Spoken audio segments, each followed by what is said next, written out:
21 ساڵ تێدەپەڕێت بەسەر دەستپێکردنی ڕاپەڕینی دووەمی ئاقسا کە تێیدا گەلی فەڵەستین دژی داگیرکاری جوولەکە هاوردەکان و هەڵکوتانە سەر مزگەوتی ئەقسای پیرۆز لەلایەن جوولەکەکانەوە وەستانەوە.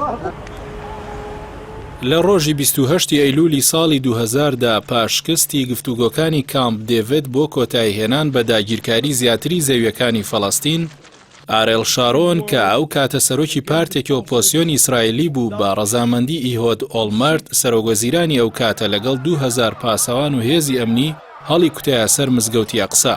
ئەوەش بووە هۆی تێکچوونی دۆخەکە و ڕوبەڕووبوونەوەی توندی لێکەوتەوە و نوێش خوێنان هەموو ڕێگەیەکیان گرتە بەر بۆ ڕێگری لە شکاندنی شکۆی پیرۆزی ئەقسا و ڕوبەڕووی شارۆن و سەربازان ئیسرائیل بوونەوە. لە ڕۆژی دووەمدا ڕوبەڕووبوونەوەکان لە مزگەوتی ئەقسا توندتر بوون و 5 نوێش خوێن شەهید بوون و دەیانی دیکە بریندار بوون. لە دوای ئەوە ڕوبەڕووبوونەوەکان بۆ چەندین ناوچە و شاری تر گواسترانەوە و 6 فەڵەستینی دیکە شەهید بوون. لە ڕۆژی چوارەمیشدا کامێرای ڕۆژنامەنووسان دیمەنی شەهیدکردنی مەحەمەد ئەلدوڕەی تەمەن 11 ساڵیان تۆمار کرد و کاتێک لەگەڵ باوکیدا ڕوبەڕووی هێرشی گولەی سەربازانی ئیسرائیل بوونەوە لە یەکێک لە شەقامەکانی کەرتی غەزە. لە کاتێکدا چەکی خۆپیشاندەرە فەڵەستینیەکان تەنیا بەرد و سوتاندنی تایە بوو، بەڵام سوپای ئیسرائیل بۆ کەبکردنەوەی خۆپیشاندانەکان پەنایان بردە بەر زرێپۆش و کۆپتەری ئاپاچی و بۆردومانکردنی بارەگای بەرەجیاوازەکانی فەڵەستین لە هەردوو کەرتی غەزە و کەناری خۆرئاوا.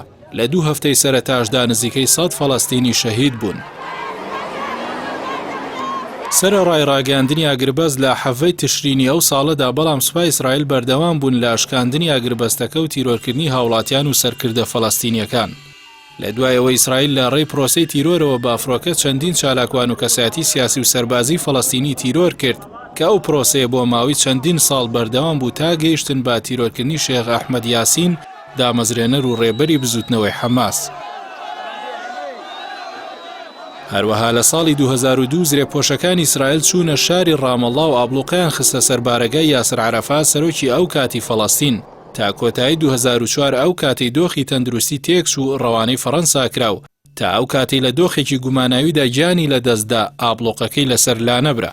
لەو کاتەوە تا ئێستا ئیسرائیل لە داگیرکردنی زیاتری خاکی فەڵەستین بەردەوامە و لە ماوەی 5 ساڵی سەرەتای ڕاپەڕینەکەشدا 4412 کەس شەهید بوون و 49000 بریندار بوون، هەروەها 1100 ئیسرائیلی کوژران کە 300 یان سەرباز بوون، هەروەها 4500 کەسیشیان بریندار بوون. لە دوای 21 ساڵ لە ڕاپەڕینی ئەقسا هێشتا مزگەوتی ئەقسا ڕەمزی بەرەنگاربوونەوەی داگیرکاری ئیسرائیلە و کۆتا جەنگیش کە ڕوویدا بەهۆی دووبارە هەڵکوتانەوە سەر ئەو مزگەوتە بوو کە سێمین شوێنی پیرۆزە بەلای موسڵمانانەوە لە دوای هەردوو مزگەوتی کەعبەی پیرۆز و مزگەوتی مەدینەی منەوەرە.